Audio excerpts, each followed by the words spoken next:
Welcome to LiveDaf, your online Daf Yomi Shir.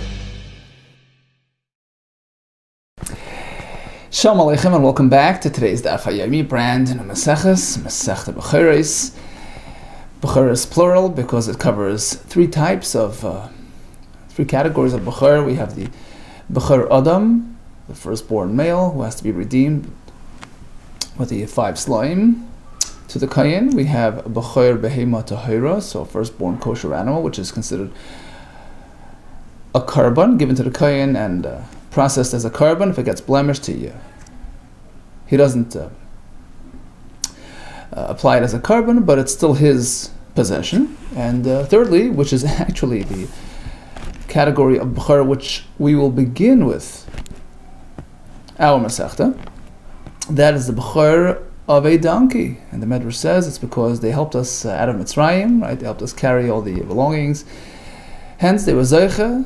So it's the first-born donkey which has Kedusha, called Peter Chamar. Peter means he exited the mother's womb, the first one. So the first Chamar has Kedusha to the extent you have to redeem it using a seh, right, a sheep, and or another, so you redeem it and give that to the Kohen. Otherwise, the owner is penalized. He has to behead kill the Chamar. Now, this only applies if it's Jewish owned, but if there is a guy who has ownership on either the mother donkey or the offspring, or as we're going to see, according to the Chachamim, even an element, an aspect of ownership. So even a partnership with a guy exempts the donkey from Pidya and Petachamar. Says the Mishnah. Here come 5 examples of exemption due to the involvement of a guy. Halakeach ubar chamayra shelavid kichavim. One purchases an ubar, unborn donkey, of a guy's chamar, so he's not buying the actual mother donkey, rather the unborn ubar. It's exempt from Pidya and Petachamar because, as we said, in this case the mother is owned by the guy. Or in the reverse, he sells the ubar of his own donkey to the guy, even though that's not really allowed. So no, Rashi brings it's a Gemara in Avodah Zarah. Not meant to sell heavy animals to a guy. Rashi actually brings the reason is because the guy will work with it on Shabbos, so he's sort of depriving his animal from resting on Shabbos, which is exclusively applicable to a Jewish-owned animal. The Gemara in Avodah Zarah actually adds more reasons. One reason is Gzeira Mishum She'ela. There's a concern that, this time you're selling it to him, but next time you might loan him an animal, and the guy will take it and work with it on Shabbos, which is not allowed because it's a Jewish-owned animal. One must rest on Shabbos with his family and his animals. So in any case, it's not allowed. But he did it anyways. So with respect to halacha of Bechor, the donkey is exempt from the halacha. Another example, he partners with a guy, so they pooled resources and they bought a donkey from a kabel heimenu. Case number 4. He was makabel from the guy. Kabbalah relates to an interesting arrangement where a person arranges with a guy to be the caretaker, to raise the animal, look after it, and to split the profits, to split the offspring, right, 50-50. So in this case, if a makabel hey menu, the yid was on the receiving end of this Kabbalah arrangement on the guy's donkey. So the mother donkey is owned by the guy completely, and the offspring is 50-50.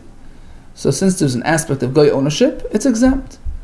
And finally, case number 5, in this case, the guy was on the receiving end of this Kabbalah arrangement. He's going to be looking after the Jewish-owned mother donkey, and will split the profits, the offspring. So in all these cases, due to the guy's involvement, due to the guy's aspect of ownership, Patur na Bechora, it's exempt from halacha of Bechor.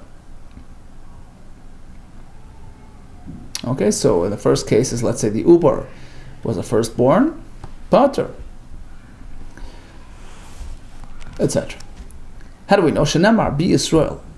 The pasuk says, "Ki higdashteli kol b'chor b'Yisrael." All the b'chor amongst Yisrael have kedusha, b'Yisrael, avaloi, but not amongst the goyim ba'achirim. Now, why does the Mishnah need to cite, 5 cases, 5 examples of exemptions due to the same underlying reason, due to the guy's involvement? Kol hani lamali. What's the point of all 5 cases? Strichi, each one carries a lesson. Let's go down the list one by one. Had we only mentioned that first case where he purchased from the guy, I would say, this case we can exempt the Jew from the obligation of bechor, because no reason to penalize him. After all, if anything, he's importing the guy's belongings into kedusha. He's not going to work with it on Shabbos, right? So actually, it's a mitzvah. It's a great deed. No reason to penalize the Yisrael, and we allow him this exemption from bechor. Aval moichaber, in the second case, where he's turning around and selling the animal to a goy de kamafkel mikdusha, because since he's depriving it of kedusha, the opportunity to rest on Shabbos, Eimalik can say perhaps we should penalize the Yisrael and obligate him in the chiyuv of Petr Chamor, Kamash Malon. Says the Mishnah, it's not so. Third case, what's the point of mentioning a partnership, which is really just another variation of ownership? As opposed to Rabbi Yehuda, who says the Amar even if the guy is a partner, part ownership does not exempt from bechor. Kamash Malon comes. The Mishnah teaches us that the opinion of the Mishnah and the Chachamim is that in fact even a partnership, a limited ownership, is also a reason to exempt the p'turim and abchir. Case number 4, Hamakabel. Why mention Hamakabel? When he is on the receiving end of the Kabbalah arrangement from the guy. The point is on account of the next case where it's the Yid giving the guy his donkey to look after and to raise and to split the profits. That's why we mentioned case number 4 on account of case number 5. No, and what's the point of case number 5? What's the point of that case? Isrich.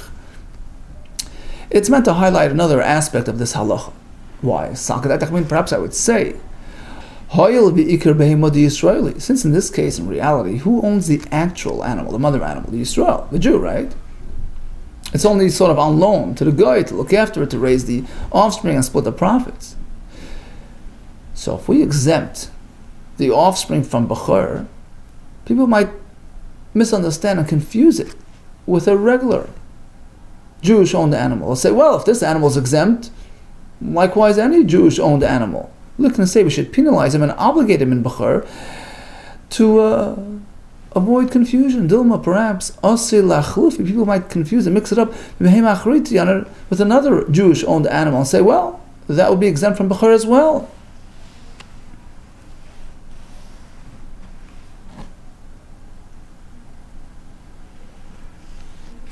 Right? They'll say, well, you're exempting the offspring of this animal, even though it's Jewish-owned, so they'll just, do away with the whole concept of bechor. Not realizing, of course, this case is different because the guy has, rights on 50% of the offspring, so he's a part owner. They won't, make that distinction. So there's room to penalize and to actually apply the chiyuv of bechor even to this case. Kamash Malon comes the Mishnah and says, no, after all, the guy has part ownership, he's potter. Okay, so in a nutshell, from the pasuk Yisrael, we learn to exempt acherim, donkey owned by a guy, whether he has ownership in the mother or on the offspring, full ownership, part ownership, as demonstrated in these 5 cases. Nan we shift over to a Mishnah, actually Maseches Avodah Zarah, where it states that one may not sell a heavy animal to a guy for the reasons we mentioned, but there are some exceptions. Rabbi Yehuda Mater B'Shvura, he says if the animal's broken, his legs are broken, it's injured, it can't really work anyways. So you'd like to sell it to a guy. But Meseira Mater B'Sus, Meseira allows selling a horse to a guy, which is anyways not engaged in biblical, work, meaning malacha d'oraisa. At most, he's meant, for riders to carry people, which even if done on Shabbos, Rashi explains, there's no malacha, because when a person rides on a horse, he's not really considered a load. It's not like the horse is carrying a load, because we have the halacha chay noisias atzma, a living person lifts himself, makes himself a bit lighter. So it's not like an ordinary load. In which case, when you're selling it to a guy, at worst, even if he he rides it on Shabbos, he's not really doing a malacha d'oraisa, and the horse is not engaged in malacha d'oraisa, so we make an exception, you're allowed to do that, although you don't sell him a regular animal who's engaged in ordinary malachas on Shabbos. Okay, so typically we don't sell animals to a guy. Rabbi Yehuda makes an exception for an injured animal, but Seder makes an exception for a horse. Next question, what about an ubar? As per the case in our Mishnah, can you sell a guy an ubar?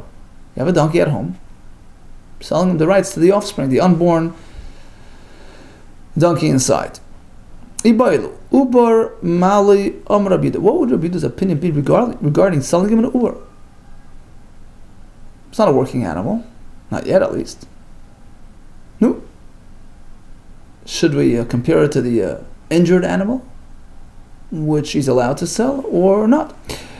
Time of the Rabbi Yehuda Hassan, the Shari. Rabbi Yehuda's reason to allow the sale of an injured animal, Mishum de Shvura, because it's injured and it can't work. So the issue of Shabbos work is not applicable. Or Bernami Shavaru, likewise by the Uber in its current state. It's not doing any work. So it should be allowed to be sold. Or you can say, no. Shavura lavhani urche. It's not common to have it's not standard to have an injured animal. The injured animal is not standard status, not standard condition. Therefore, says Rashi, it's a dvar chidushu. It's something of an anomaly. People realize it's different. And by allowing this, it's not going to come. People will not come to confuse it with a regular animal and allow selling an ordinary animal. They realize this is an exception. Aval ubar, but by the unborn donkey, keeping the hainu urche, it's standard procedure, right? There's nothing unusual about it, it's just unborn. If you allow this, people will now confuse it with a regular animal, allow sale of any animal. It's not broke, it's not injured, nothing inherently wrong with it, so perhaps we should not make exception for the uber. That's the question. So again, according to Rabbi Yehuda, injured animal you can sell. What about an uber? Tashma, comes a raya from our Mishnah. He sold the uber, right, to the guy. Even though it's not loud, it's still exempt from bechor. We don't find Rabbi Yehuda taking issue with that objection to the sale, as expressed in the Mishnah. Seemingly, Rabbi Yehuda agrees that it's not allowed, even though it's an uber. According to your asking, according to your train of thought, let's proceed to the next case in the Mishnah. Right, the last three cases, which entail some sort of partnership with a guy, which the Mishnah exempt from bechor, which is in opposition to Rabbi Yehuda's shita. As alluded to before, Rabbi Yehuda says, unless the guy is a complete and total owner, right? Partial ownership is not exempt. So why doesn't Rabbi Yehuda take objection to the halacha with the late Tani? There's no mention of Rabbi Yehuda disagreeing with the exemption. Are you going to tell me Rabbi Yehuda agrees? He doesn't oppose the halacha? Of course he does. It's an established fact. According to Rabbi Yehuda, partial ownership does not exempt. Ela polig, like Tani. Inevitably, you have to say, although Rabbi Yehuda does disagree with the halacha, but for some reason it's not mentioned outright in the Mishnah. Chanami, polig like Tani. Likewise, identically, we can say regarding the first point in the Mishnah, where it states that selling an uber to a guy is not allowed. Perhaps Rabbi Yehuda would allow it, despite the fact that his name is not mentioned in the Mishnah. So you can't really conclude one way or the other. Tashmai comes another attempt at a raya regarding Rabbi Yehuda's opinion of selling an uber of a donkey to a guy. Tashma Rabbi Yehuda Aimar Makabel Behemim Gechavim. Okay, so here's Rabbi Yehuda's position that even if it's partially owned by a guy, you're not exempt. Okay, so a person is on the receiving end of the Kabbalah, right? That's the arrangement where he manages the guy's animal. So he's a part owner in the offspring, him and the guy. Hamakabel Behemim Gechavim. The animal gave birth for the first time. Mal Tov Mal Noise B'Shavya. Doesn't exempt him.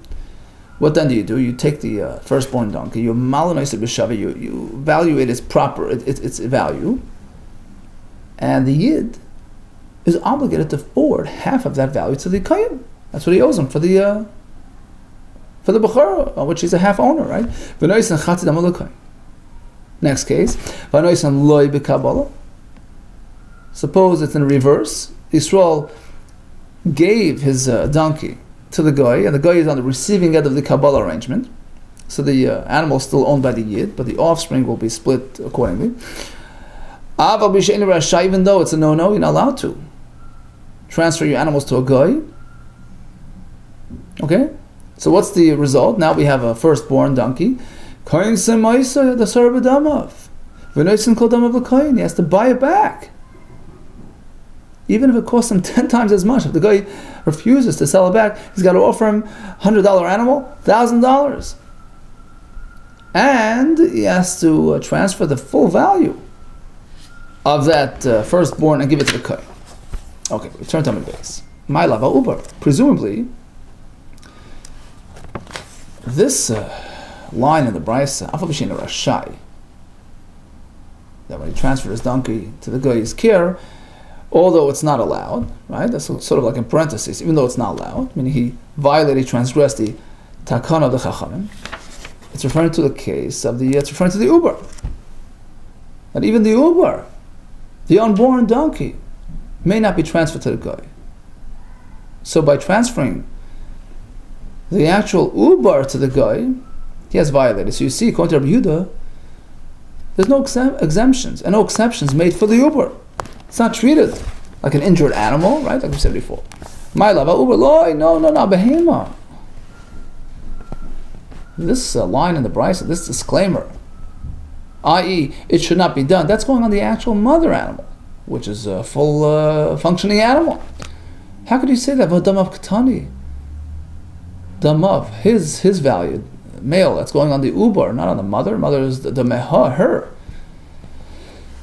Clearly the Brisa is alluding to the uber.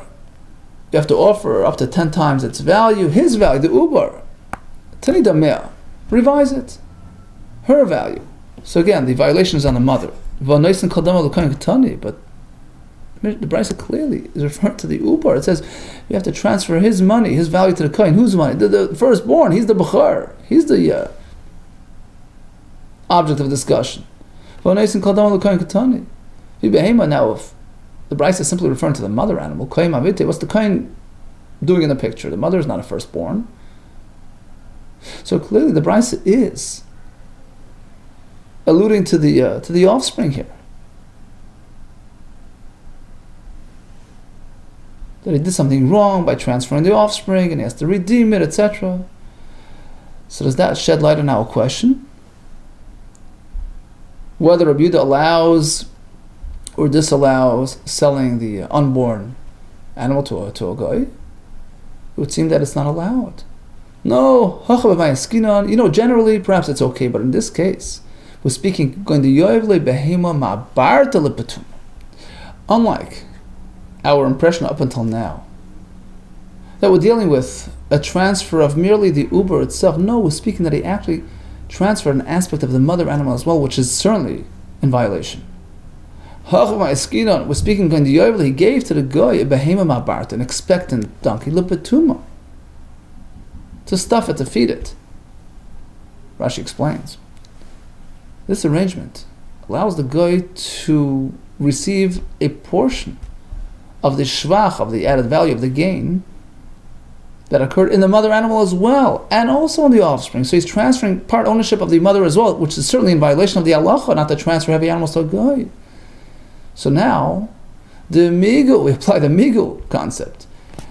Since it's one package, one bundle, the mother with the offspring, that are being transferred together, and certainly the transfer of the mother is in violation, which deserves a punishment, deserves a knas. The migu de kansin le'a behema, since we penalize the Jewish owner upon transferring the behema, kansin le'a uber, we also add the uber into the mix, and we apply the penalty to the uber as well, because it's really one and the same package. So the penalty that's applied due to the violation inherent in the mother animal extends to the uber as well, and is obligated to pay an exorbitant amount to retrieve it and transfer it to the kohen, etc. However, suppose there was no mother in the equation. The mother was not transferred to the guy. Rather, he's merely selling an unborn donkey within the mother to the guy. That's up for discussion, whether that's allowed or not. Amar Rashi Tashma, here comes the final blow, the confirmation that in fact it's asur. Take a look at the reason behind the halacha. Amar Rashi Tashma, Rabbi Mata b'shvur. Why does Rabbi allow transferring an injured animal to a guy? Because it can't recover and go about working on Shabbos. So he's retired from work. Retired animal is its own class. There's no room for confusion and misconception and mixing it up with regular animals. Oh, let's make a diuk. Oh, sorry. But if it's just temporarily sidelined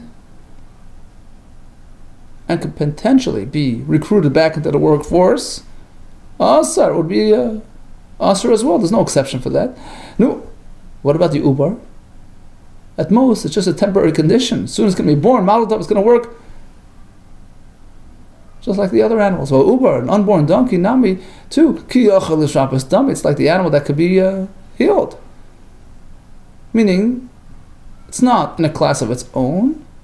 Shema minan. Therefore, we confirm from here that even Rabbi Yehuda, who gives them a pass regarding selling an injured animal, but it will not apply to an ubar, it's deemed like any other animal, and is covered by the isser, by the ban of selling an animal to a guy. According to our version until now, it was just a standalone question. We were wondering what's Rabbi Yehuda's opinion regarding selling an ubar to a guy. Some applied the same question, but it was related to our Mishnah. Same question with the same conclusion. Because the Mishnah stated that you're not allowed to, right? He sold the ubar to the guy, and the Mishnah added in parenthesis, even though it's not allowed. And the question was, perhaps our Mishnah, which disallows selling an ubar, even an ubar, unborn donkey to a guy, is not like Rabbi Yehuda, to like Rabbi Yehuda, who seems to allow it. If he's not capable of working on Shabbos, it's not Rabbi Yehuda, mate b'shvura. And the answer is, you can compare. I feel with Rabbi Yehuda. Yeah, the Mishnah could be in line with Rabbi Yehuda as well. This is not an injured animal. Shvura lavani urche. A broken, injured animal, that's not the standard. So people understand it's different. There's no room for confusion. Uber hani urche, but an uber, it's a standard condition and nothing unusual about it. If you allow that sale, it will come to people will come to sell ordinary animals. So that's the suggestion, and we're going to try to confirm it based on the sources that we had before. Is that so? Meaning, what's Rabbi Yehuda's opinion regarding selling an ubar? Tashma. So it's pretty much word for word, as we had learned until now. Tashma b'da Eimer. We have the Brisa where he says, "I'm makabel b'him gechavim b'yalda." Right, he was makabel from the guy. Mal noisa b'shavya. And since he's half owner on the offspring, he has to forward half the value to the kohen. Second case, he transferred his donkey to the guy in a Kabbalah arrangement, even though it's not really allowed. He must be willing to spend even 10 times the value to get it back and transfer the full value of the bechor to the kohen. My lava ubar. Similarly, we're speaking about penalizing him for transferring the ubar itself. No, we're talking about the actual mother animal. But the Mishnah, the Brisa, and using the word damav, is referring to the uber, not to the mother animal. Change it to the meha, female, the mother. When the Brisa obligates him to pay the value of the damav, its value to the kohen because it's a kohen. Because it's a bechor. Now, if we're talking about the mother animal who's not a firstborn kohen, what's the kohen doing in the equation? So we got stuck there, and we answered that really was a package deal. He gave the mother and the offspring, so he violated on account of transferring the mother, so he penalized him on the whole package as one. There was an expectant animal that he transferred to the guy to look after the mother and gain from its added value, to look after the offspring and gain from its demigul gasin labehema. Since we penalized him on account of the mother animal that he transferred in violation, we apply the constant uber as well, but suppose it was merely an ubar, we're not sure, how Rabbi Yehuda would view it. Amar Rashi Tashma, here's the final raya. Rabbi Yehuda mata b'shvura. Rabbi Yehuda allows selling a shvura. Why? And he gives a reason. Because there's no way for it to get back to the workforce. It's permanently injured. So people understand it's different. It's an exceptional case. It will not arouse confusion. However, if it's a situation where it's just temporary, you can recover. Also, it would be also, even though currently it's not it's working in a working state. Vainami and an Uber as well. Nothing inherently wrong with it. It's just a temporary inhibition. It's locked in, but soon it's going to be born and work like anybody else. And therefore, Shema Mino, we have a right that it's Asur, and that concludes our discussion. Okay, so bottom line, a firstborn donkey in the hands of Yisrael is Chayiv and Pidyon Petach Hamor.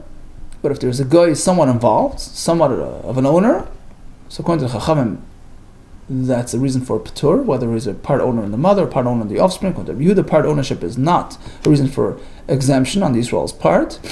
Then we sort of shifted to the halacha of not selling a heavy animal to a guy, for concern that he's going to be working with it on Shabbos, etc.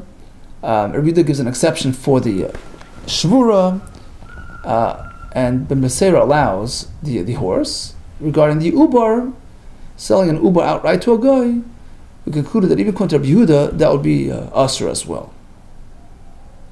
Now comes a new question on this topic. Machar behemelu brehomai. A Yid owns a heavy animal, a bull. Okay. Now he sells it to the guy, not to sell the actual bull, but a cow, a female, right? It's going to have the offspring. But he sold it to him li'ubreho, for the sake of the offspring. So he gave him sort of an aspect of ownership, meaning the Yisrael is retaining ownership on the animal, but there's a certain aspect of ownership that he's forwarding to the guy, which is the rights to its offspring. Certain element of ownership, of rights in the animal. How would we treat this type of case? Is it forbidden? Just like you can't sell an animal, you can't sell him for the Uber as well. Or you could say, no, here it's different. Look, I'm not really selling the animal, it's just rights to the offspring.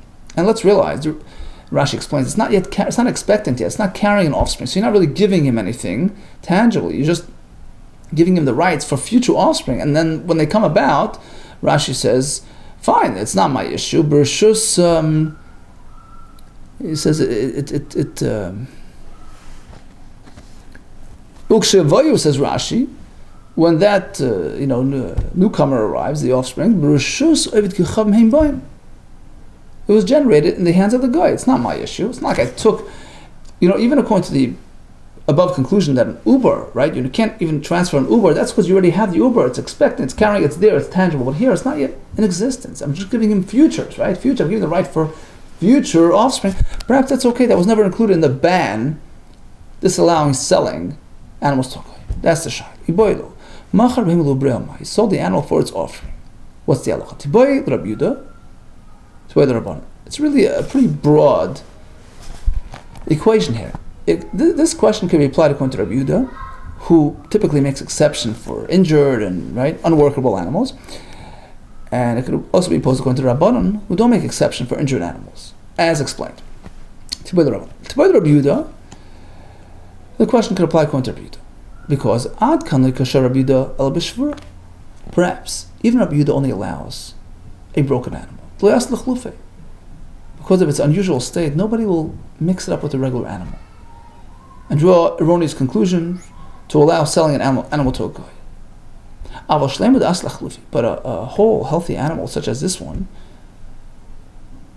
people might confuse it and say, well, confuse it with a regular animal. If this is okay, then the regular animal is okay too. They won't necessarily understand the basis of this arrangement, the details of this, transaction, and therefore even according to Rabbi Asa, he would ban it. Or you can say, no,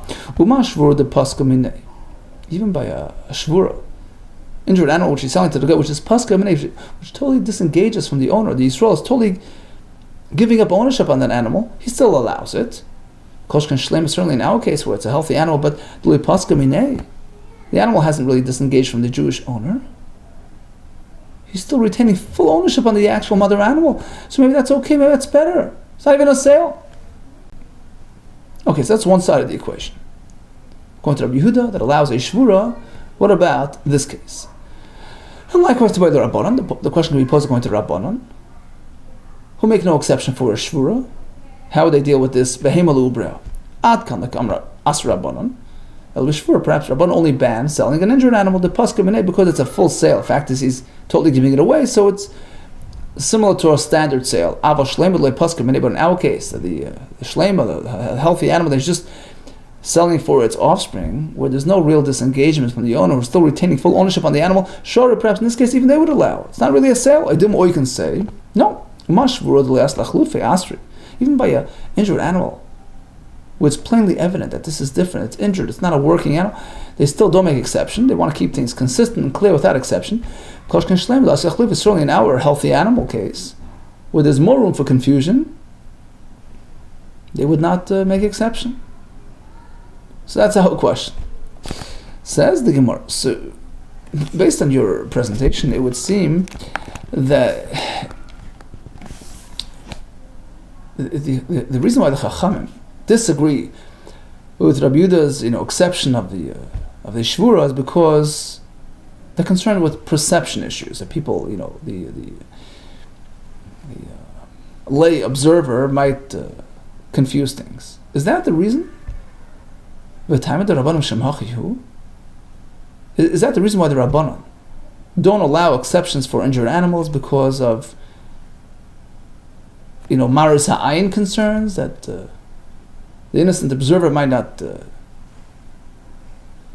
fully understand and might confuse things? Is that the reason about Tani? But in the following brayso, it seems that there's a different reason for their position. The Chacham respond to Rabbi Yehuda who allowed selling an injured animal.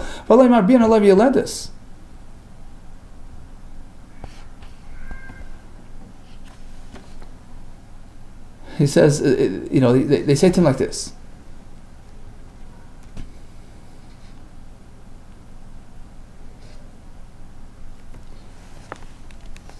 Even though this animal in its current state is not capable of working, but they breed it, and it generates offspring.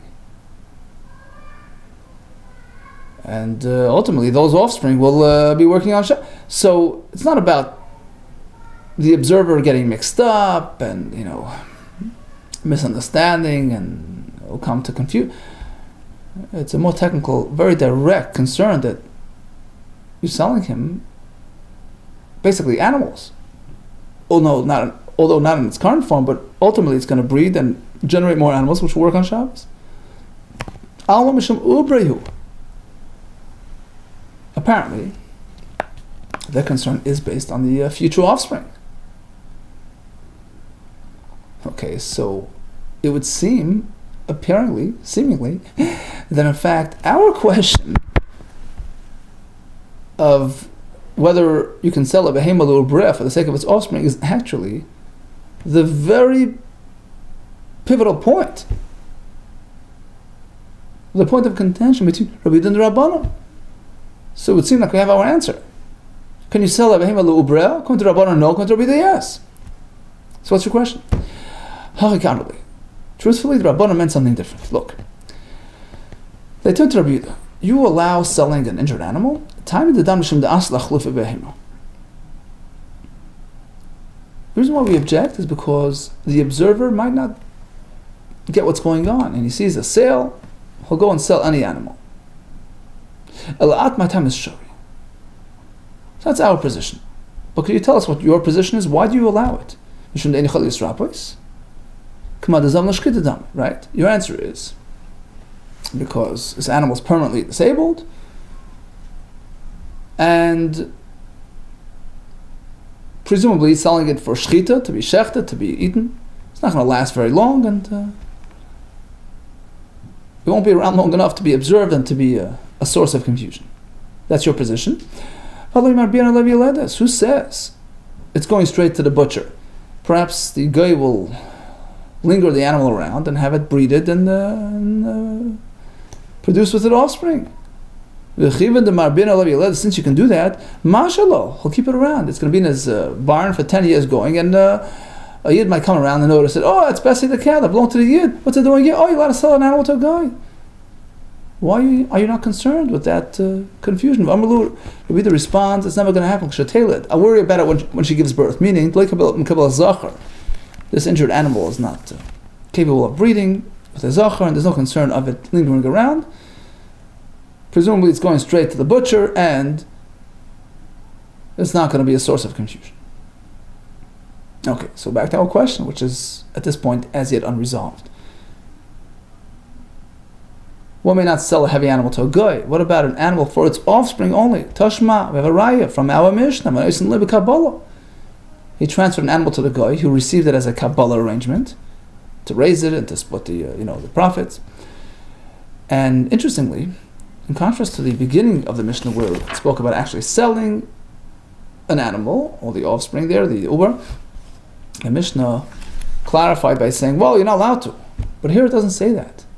The Mishnah did not add this clause. You should know that this type of Kabbalah arrangement is not allowed. From this apparent omission, we seem to have indication that it's okay. After all, he's not really giving over the actual animal. He's just giving it temporarily as like a lease to look after and to generate offspring. And that was not included in the ban. According to your way of thinking, what about the case where he partners with a guy? So they pooled their money and they bought an animal. There's no mention of it being a problem, but really it is. Are you going to say that in this case it's allowed? Actually, there's a problem with partnering with a guy for a different reason. Shmuel's father told us, a person may not become a shutuf with a guy. Why? Maybe down the road the guy will run into some sort of disagreement, which will oblige him to make a shvua, and he'll swear in the name of his idol. You're not allowed to do that. You're not allowed to cause a guy to mention the name of his avodah zarah. Torah warns against that. Not only can't you say it, but you shouldn't even cause a guy to say it on your behalf. So why doesn't the Mishnah dissuade us from partnering with a guy? So you're compelled to say that the disclaimer that the Mishnah mentions regarding mechira that you're not allowed to applies to shutfus as well. It's implied. The same can be said regarding kablanis. Although the disclaimer is only mentioned about mechira, applies to kablanis equally as well. So you're not allowed to transfer your animal to the goy for the sake of generating offspring. Why did the Mishnah choose to apply the disclaimer only to mechira? Because that's the primary isser. The ikar halacha was not to sell an animal to a goy for the reasons we mentioned, and sort of a subset of that is is transferring under any circumstance and any arrangement. But so once the Mishnah mentioned it up there, they didn't see a need to repeat it over and over again, even though perhaps the same problem applies to Kabbalah. So back to the question, can you lease the animal to the guy to raise offspring? We're not sure. Here comes another right. Tashma. Here's that brisa yet again for the third time. So Yid is on the makabel arrangement from a guy, looking after the animal, raising the... So if there's a firstborn, it belongs half to the Yisrael, in which case, according to Rabbi Yehuda, the guy's element is not exempted, right? As we read the Shita, and he has to forward half the value to the kohen. Case number 2, if the guy is on the receiving end of the Kabbalah arrangement, he gave his own animal to the guy to look after and to raise, even though it's not allowed, penalize him up to 10 times the amount, and he has to forward the full value of the bechor to the kohen. Okay, so we discussed it twice already. Here's the Chacham's Shita, reiterating what they say in our Mishnah as well. If there's any element of goy ownership, that's reason for exemption. If there's any goy involved, any element of goy ownership in there, in the mix, it exempts it from bechor. We turn to the next page. My lava behema. Presumably, when Rabbi Yehuda says we penalize him up to 10 times the amount, it's not the behema itself. He's got to get back the actual mother animal. So what do we see? That it was not allowed. You're not allowed to forward your animal to the guy for the purpose of raising offspring. So we see that's not allowed. Right? Despite the fact that he didn't really grant him any element of ownership in the mother itself. It's just sort of a temporary hold for the offspring. Lo ya ubar, no. We're speaking that the animal was already carrying an uber, and that was a no-no because he's transferring the uber to the guy, giving him part ownership. That's the issue. They can now so b'damav v'noisen kol damav l'koyin. Clearly, the Bryce is speaking about the offspring because it says you have to spend at least up to 10 times as much and transfer the whole value to the kohen. Now, the mother animal is not a bechor. Why would you give it to the kohen? It must be that we're talking about the uber as a firstborn. So clearly, the focus of the Bryce is on the uber. Shema mina, that confirms that in fact that's the issue here. In which case, we're back to our question, which is as yet unresolved. Yeah, that's when he actually sells an actual animal to the guy and gives him ownership. That's troublesome. But if he's actually just giving the mother animal to the guy to look after and generate offspring, so the mother animal is still fully retained by the Yisrael, it's just that the offspring, which will come later, will by default revert to the guy's ownership in part. Is that us or not? We're not sure. We haven't really confirmed one way or the other. Okay, so bottom line, firstborn donkey has kedusha, must be redeemed. If there is any sort of element of goy ownership in the mother donkey or the offspring, contra Chacham and Yipata, contra Yehuda, it is still, the Yisrael is still chayiv on his part.